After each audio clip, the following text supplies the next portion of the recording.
There's a moment just before the light is gone when the woods don't feel empty. Not loud, not frightening, just aware. A trail you've walked 100 times suddenly feels different. And the quiet isn't absence, it's presence. You catch yourself listening like something might answer. And what's strange is that feeling doesn't push people away.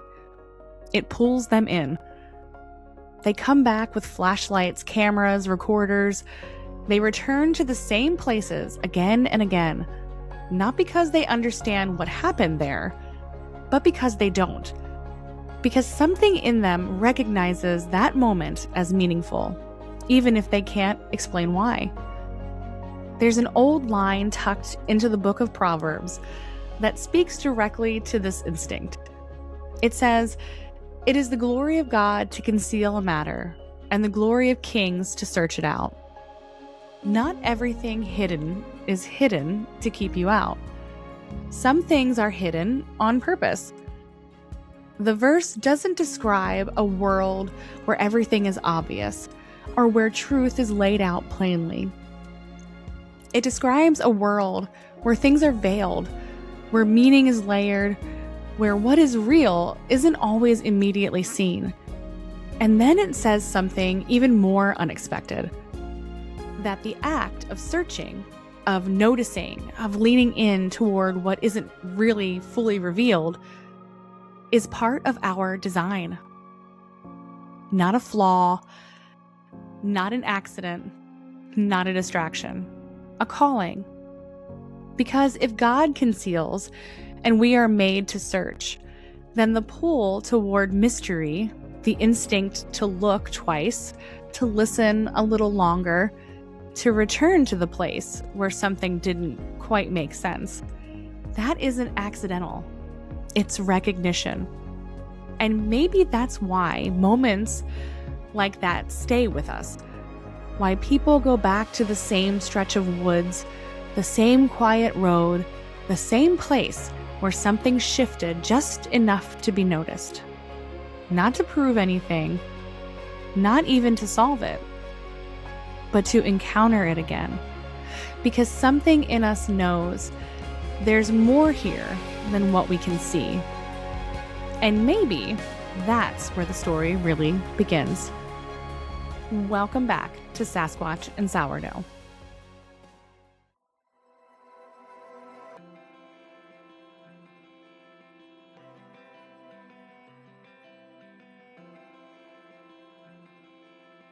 There are stories we carry that don't fit neatly into the world we were told was real.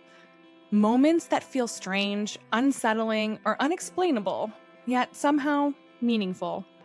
Sasquatch and Sourdough is a place to bring those stories. Here, we explore the unexplained, the supernatural, folklore, history, and high strangeness through the lens of faith, scripture, and discernment. Not to sensationalize the unknown, but to examine it slowly, thoughtfully, and with the reminder that God is present, even in the most unexpected places. This is weirdly encouraging content for curious minds, faithful hearts, and anyone who's ever felt like the world is weirder than they ever imagined. Welcome to Sasquatch and Sourdough.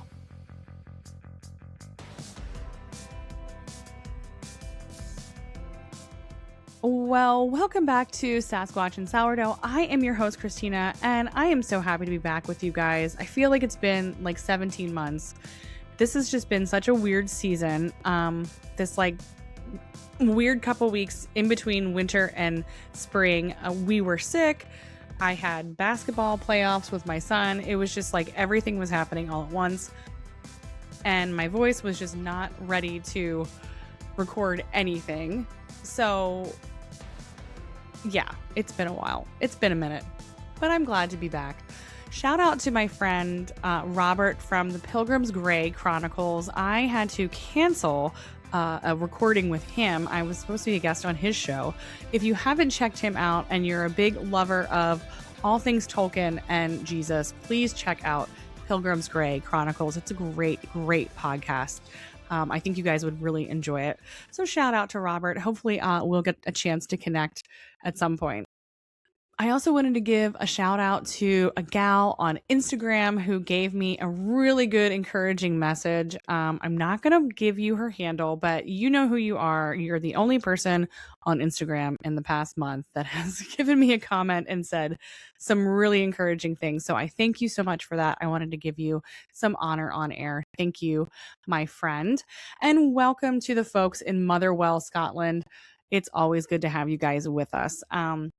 So yeah, I really just wanted to jump into, I was reading a lot in the book of Proverbs this past couple weeks. And while I was kind of preparing this episode, a scripture jumped out at me and it really got me thinking about just things hidden in plain sight. So the scripture is Proverbs 25,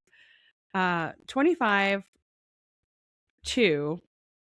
And it says, "It is the glory of God to conceal things, but the glory of kings is to search them out."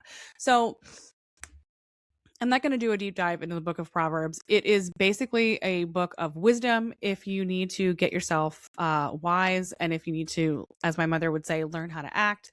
Definitely get you in the book of Proverbs. It will give you all of life's wisdom.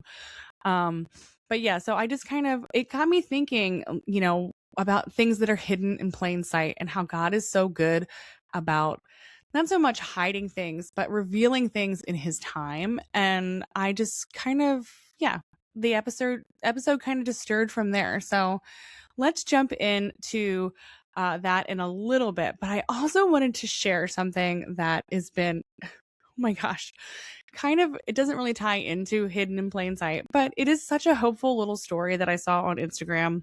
It's like kind of trending now. If you guys have seen it, basically there is some good in this world, Mr. Frodo, and it is a pack of dogs in China who escaped they were on a truck to go to like a terrible, awful meat market, and it was like people's neighborhood dogs that had gotten like captured to go to this place, and they escaped.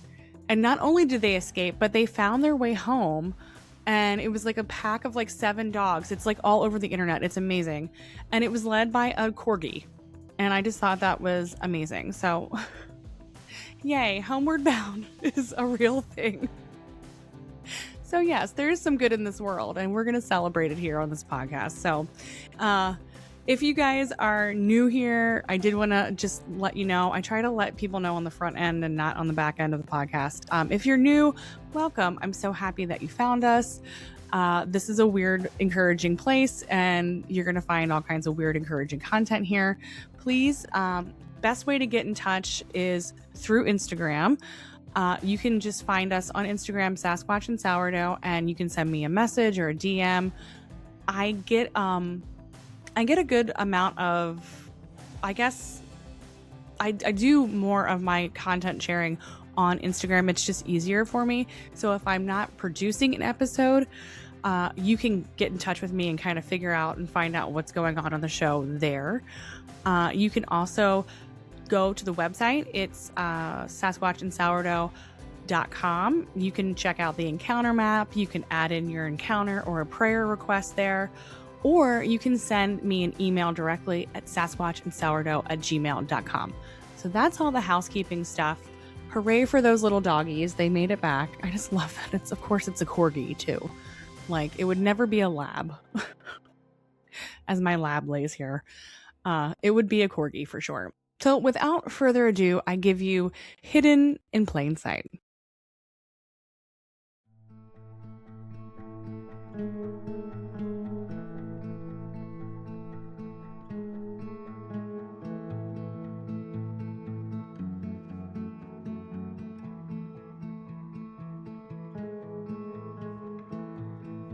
There's a pattern people describe not of seeing something, but of the world changing first. The air goes still, sound drops out, the environment feels sealed off, like you've stepped slightly outside the normal flow of things. Jenny Randles calls this the Oz factor, a state where the familiar world feels subtly altered, isolated, almost like reality has shifted just enough to be noticed. Not fear or danger, just the sense that something is about to happen or already has. And sometimes nothing visible follows, no figure, no voice, just the awareness that something is there. Not hidden because it's gone, hidden because it hasn't fully revealed itself. Okay, so when I was looking into this, this is just the kind of concept of hidden in plain sight. I have not ever heard of the Oz factor.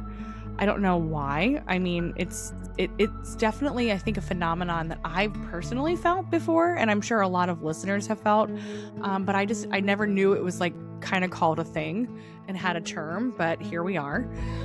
So the Oz factor is a term coined by ufologist and author Jenny Randles, and it refers to the experience of being isolated or transported by the real world of everyday life into another environment, which is quite similar to the real world, but changed enough to be noticeable and disturbing.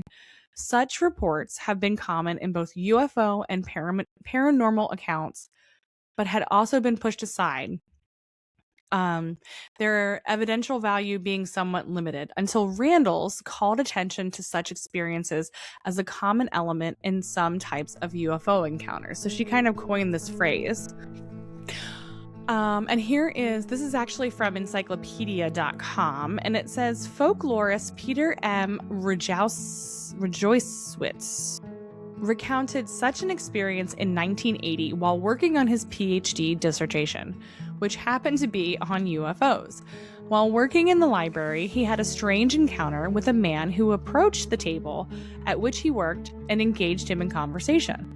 As they talked on the subject of his dissertation, the man suddenly shouted accusingly, "Flying saucers are the most important fact of the century. Are you not interested?" Shortly thereafter, he left. Peter was relieved at his departure, thinking the man was disturbed. However, as he tried to return to work, he had a feeling that all was not right. Unable to stay seated, he wandered through the library. He noticed that no librarians were staffing the desks and that no patrons seemed to be in the library. In a mild panic, he returned to his work and tried to settle his mind. An hour later, when he finally left the library, all seemed to have returned to normal. Such experiences often appear as an aspect of a longer story of paranormal encounters, doing more to describe the atmosphere surrounding more speculative or definitive experiences. Also, such stories appear closely related to the phenomenon like deja vu, which makes an impact upon the person experiencing them, but only minimally impress one to whom the story is told. Stories abound of people who have felt a presence, sensed some guidance, or seen something that led them to sense that they had been unwittingly pulled away from their normal sequence of experiences. It is almost impossible to further investigate these accounts, however reality-shattering they might be to the person experiencing them. Yeah, that's crazy. Ugh, let me know if you've ever experienced something like that. Okay, so this is actually kind of a cool account. I found this on Reddit, and it's the thread, it's called Backwoods Creepy. And so this person handled Knight's Curse. They kind of go on to like how they'd never heard of the Oz factor, and they started doing some research. And then once they came upon some similar stories, realized that they did have something that happened to them. And so they go on to account. It says the night in question happened in the autumn in a patch of woods that ran through the town we lived in. There were many trails to get to places, i.e. our city park, high school, and several of our friends' homes were within walking distance thanks to the woodland trails. These woods we have traversed many times, both in the sunny daylight hours as well as the dark of night. We could navigate each trail with our eyes closed. We had taken the trail to see a friend of ours, and I remember wanting to leave before dark due to the fact that I knew that there wouldn't be much moonlight that night. I didn't want to travel in utter darkness. This night, I felt something ominous in the air. My friend shared my unease, and we decided to leave slightly early. We still didn't beat the encroaching nightfall. We were midway as darkness fell. We paid it no mind, since we were well versed with the terrain, when suddenly silence, complete and utter quiet, like the likes of which neither of us had ever experienced. No breeze, no crunching of fall leaves, no animals, just utter eerie stillness. The hairs on the back of my neck stood on end, and we both had the sudden urge to flee. No words were spoken, as we just took off in sheer terror. We ran as fast as we could until we reached the creek, and we threw ourselves down into it. What happened next will haunt me for the rest of my life. We hit the ground hard, and we gasped for air when we felt the swoosh of something from above us, as if we'd been narrowly missed by an airborne predator. We laid there in silence for a long time, listening for any signs of whatever it was that unleashed such a primordial urge to flee. It seemed like an eternity before sound finally returned to the woods, and it was in that moment we ran all the way to her house, since it was the closest. We didn't sleep that night. We never again ventured to the woods after dark or even remotely close to it. We don't talk about it, our experience, much either. When we do, it is in hushed voice and usually amongst the two of us. I am still unsure of exactly what we experienced that night, but our terror was real, and sometimes in the dark of night I wonder, what if? Wow. That is pretty crazy. It says it was, she gives an update. The year was 2005 in Canton, Texas. Okay, so she was like 2 hours east of Dallas. Wow. That's crazy. I'm not going to go down this. There's a whole bunch here. If you have time and if you want to, like, go down the Oz Factor rabbit trail on Reddit, there's a whole bunch. It's crazy.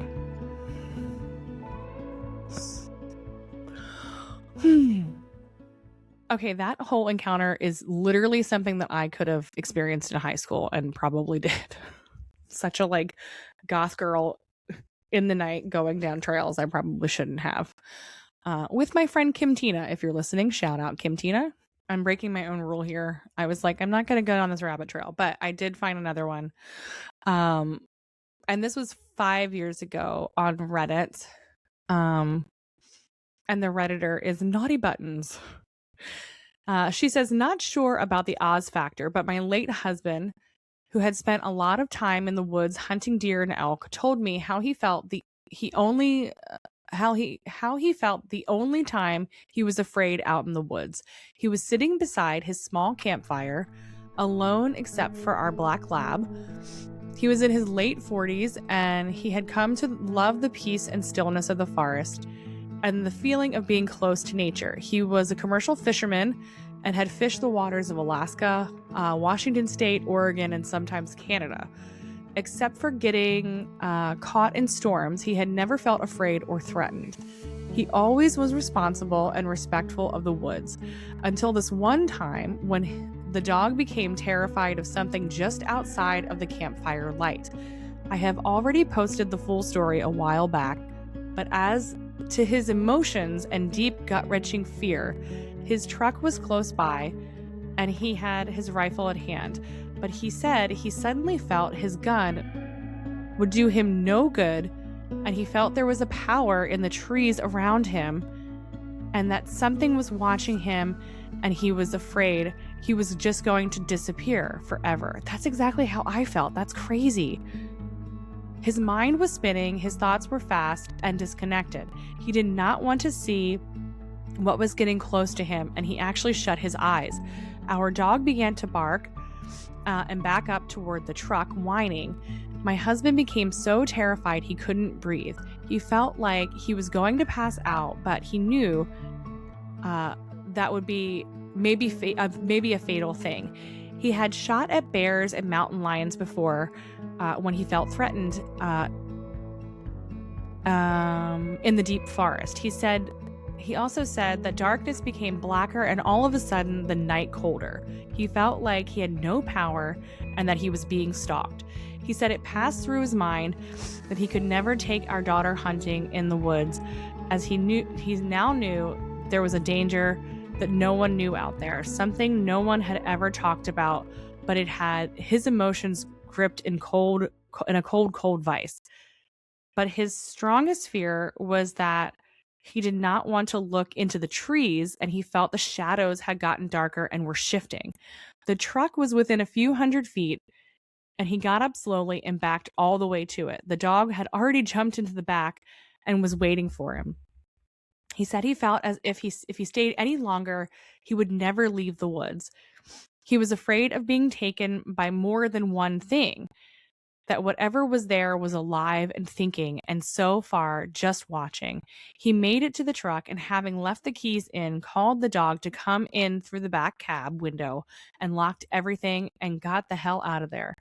He only told me and one or two other people about it, and never again hunted alone, which is always the smarter way for many reasons. He said he felt like he was going to pass out during the time that it was happening, maybe about a half an hour or so. He knew it was not a bear or a big cat, as the dog would have been all over that, but the dog was afraid too. He thinks it was not a regular animal. He left all of his gear there, and the next day took a couple of buddies and went back to get it. His friends got creeped out just being there. He only hunted daylight hours after that, and never wanted to take me with him again. She says, sorry for the long, got carried away. Oh yes, and when the kids and I would go camping in the area, they would go in a large group. He would always say there were things out there we should be staying away from, but he could never say what. And she says, it makes me think of Shakespeare quote in Hamlet. There are more things in heaven and earth, Horatio, that are dreamt of in your philosophy. Oh, that's a good one.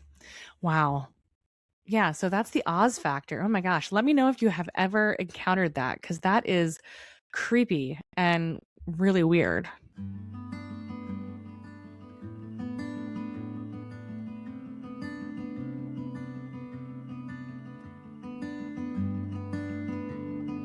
There is an account from the Appalachian Mountains near a place called Dismal Falls, where the terrain itself feels different. Steep, isolated, quiet in a way that doesn't feel empty. One hiker described moving deeper into the Holler, passing waterfalls that felt peaceful at first until something shifted. Not dramatically, just enough that the stillness felt heavier, like the space itself was paying attention. At one point, he noticed movement just off of the trail, something slipping through the rhododendron. No sound, no broken branches, just the sense that something had been there and chosen not to be fully seen. Later, at the base of the falls, he looked up and saw a woman standing above him, old, cloaked, still. She didn't approach, she didn't call out. She simply stood there long enough to be recognized. And then she was gone. When he climbed up to where she had been, there was nothing there. But the encounter didn't end. As he made his way back down the trail, he saw her again, closer this time. Not distorted, not monstrous, just a person who didn't quite belong. And it wasn't her form that unsettled him. It was her eyes, so pale that they were almost white. He would later describe the experience as not being chased or threatened, but just as being seen. And that what stayed with him, not what she was, not where she came from, but the sense that he had stepped into a place where he was no longer the only one aware. Even the landscape supports that feeling. The area around Dismal Falls has long been described as one of the most foreboding and isolated regions of southern Appalachia. With steep terrain and an atmosphere people often describe as unsettling, even without any encounter. And maybe that's what makes accounts like this linger, not because something impossible happened, but because something quietly present allowed itself to be noticed. Not fully revealed, just enough in plain sight.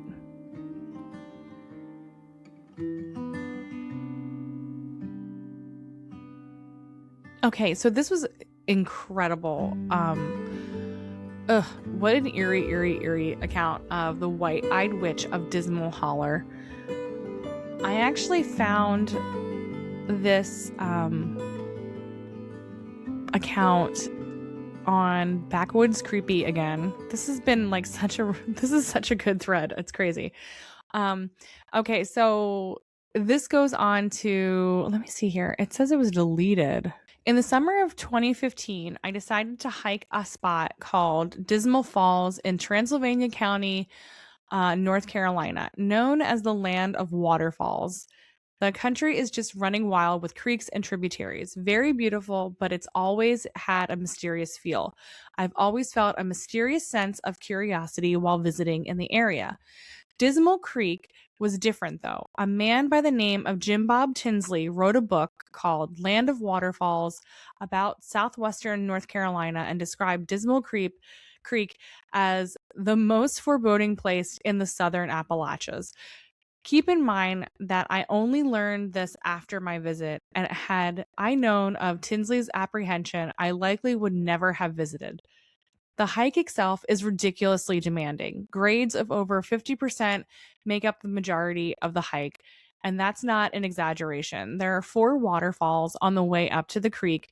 The first 2 feel very sublime, safe, but there's something channeling through.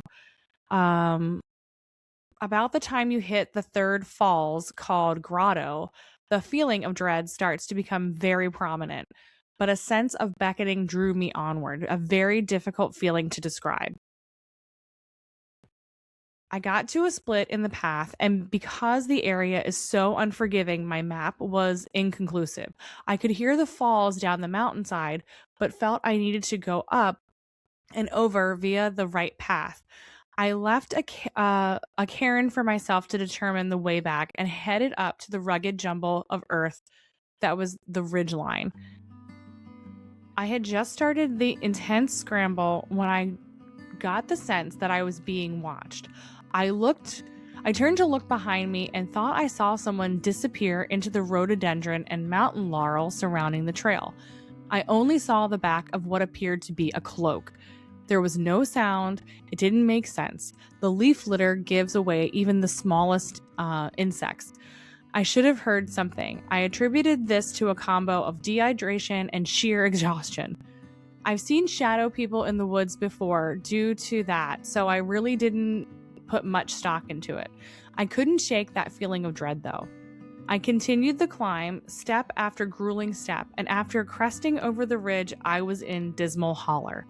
I found myself looking down a nearly 70-degree angle with a rope anchored to a tree. I semi-rappelled down to a second rope and finally to the bottom. Then came a wet rock scramble to the base of the falls. The falls were breathtaking, a 200-foot gentle cascade with a 40-foot sheer drop at the top. Incredible. I sat down to chew on some mountain mint, and when I glanced at the top of the falls, I nearly fell off the log and into the creek. There was a woman up there. She was pretty far away, but appeared to be old and wearing a cloak of some sort. Gray, tightly curled hair. That's all I could see from my vantage. She was facing me for a few seconds before turning and walking off of the view. I immediately got up and started scrambling up the mossy-soaked rock cascade toward the top of the falls. I got there after a very treacherous scramble, only to find nothing. Hands on my knees and taking labored breaths, I heard a voice from the bottom of the falls. "Hey," it said in a strange, spectral voice. It sounded hollow. I turned to look, and there she was, disappearing into the rhododendron once again. I was in total and absolute disbelief. I felt sick to my stomach. I carefully picked my way down to the base again and started the trail out. I just felt I shouldn't be there. like I seen something I shouldn't have. And I'm a long-time bushman, and I'm not afraid to say that I'm tough as bleeping nails, but I wanted to run out of that holler crying. I finally made it up to the top using the ropes for help.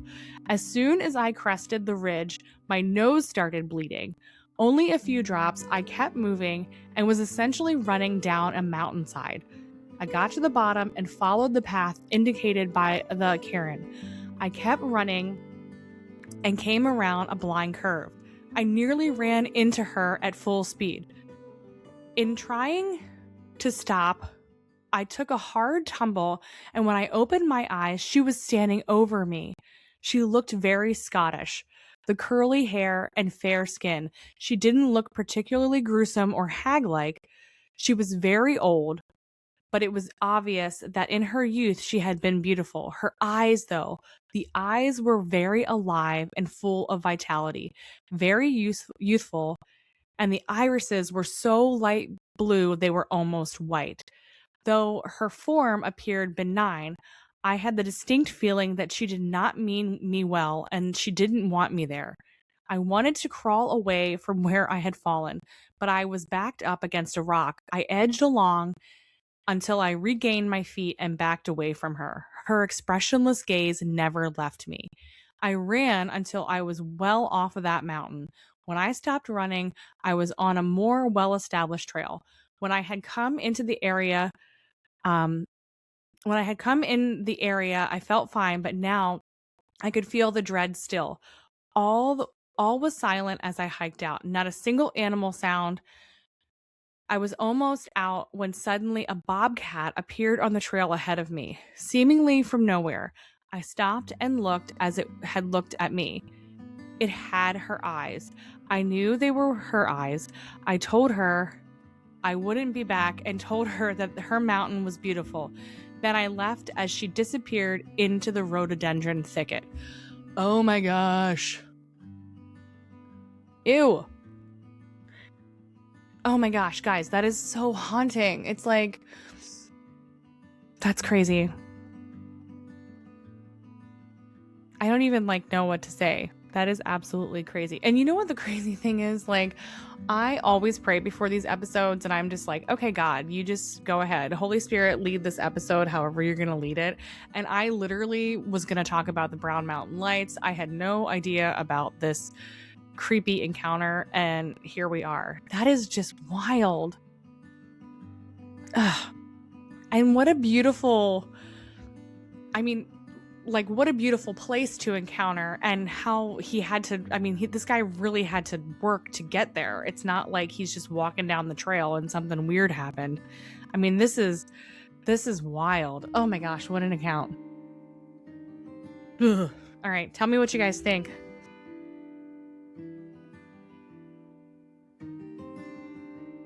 I would be remiss if I did not find an account from the BFRO. This one actually comes out of Nebraska, and I just wanted to kind of remind us, if we could just pray for Nebraska. There's a crazy amount of there's fires and all kinds of stuff happening there. So they definitely need our prayer. So just if you would join me in lifting them up. Okay, so this is actually from Knox County, Nebraska, in 1979 in the fall. And this is approximately 40 yards away, standing on the edge of a ravine, height difficult to estimate because of standing a little downhill, somewhere around 7 feet. Gray hair over entire body, muscular, very thick neck, was standing very straight, turning head side to side as if trying to smell for something. Looked directly at me and I ducked down. When I looked again, nothing was there. I heard a scream the previous day, but attributed that to a bobcat. A friend of mine was in a deer stand approximately 1 1/4 mile away as the crow flies, down from the ravine in the direction in which I thought it went. He told me that I wouldn't believe what ran by his deer stand. He described to me the same thing that I saw. He was very upset. Okay, it says, also notice, as stated earlier, the previous day I heard a scream. It was very long and loud, almost like a woman's scream. I thought someone fell off of one of the cliffs in the area. When I described the stream to people, they said it was a bobcat. It must have been. I don't know if this is related or not. And then it says, other witnesses, a friend of mine hunting with me as described above. He will not talk about it for fear of being ridiculed. Oh my gosh. Time and conditions, it was about an hour before sunset.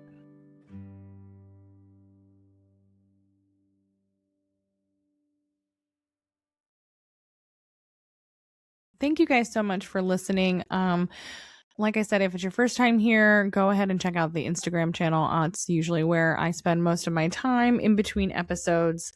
So yeah, I hope that this blessed you, and I've got a little cold outro coming up. But if you like what you hear, go ahead and like, share, subscribe, all that stuff. So I know that you like what I'm doing and the direction that I'm taking this show.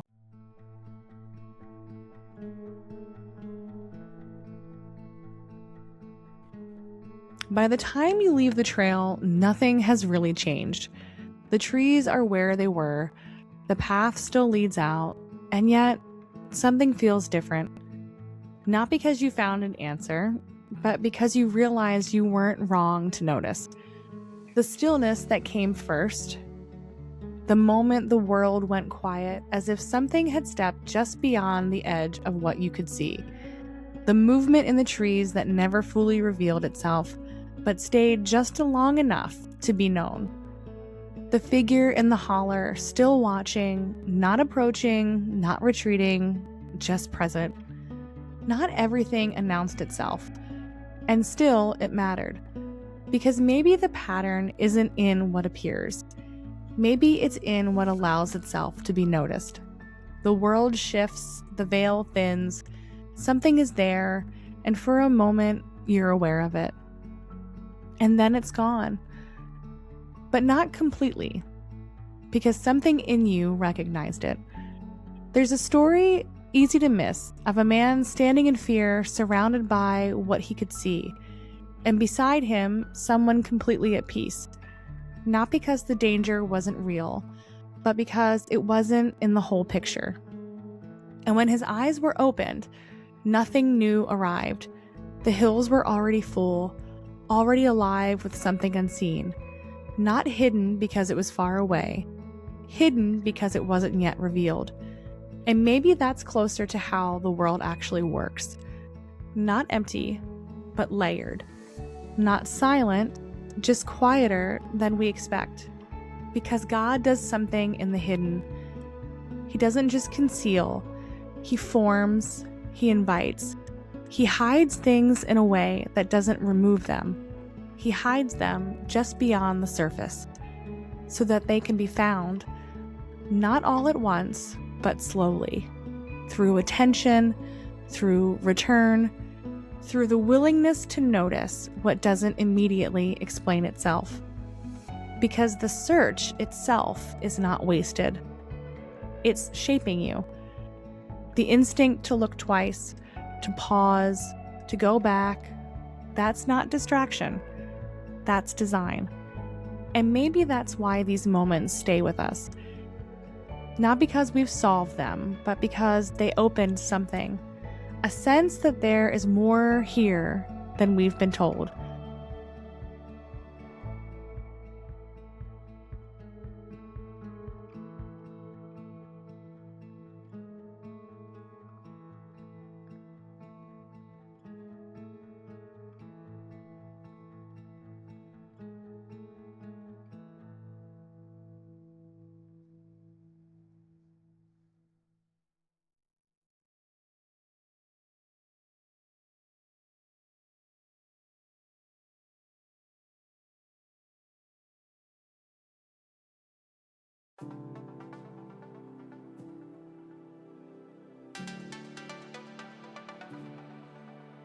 You have been listening to Sasquatch and Sourdough. Thank you so much for tuning in. If this is your first time here, welcome. The best way that you can stay connected is by following us on Instagram. I do a lot of posting there. You can also send an email to sasquatchandsourdough@gmail.com or check out our encounter map on the website at sasquatchandsourdough.com. Remember, until next time, the truth is out there, God is with you, and everyone always ends up in the kitchen.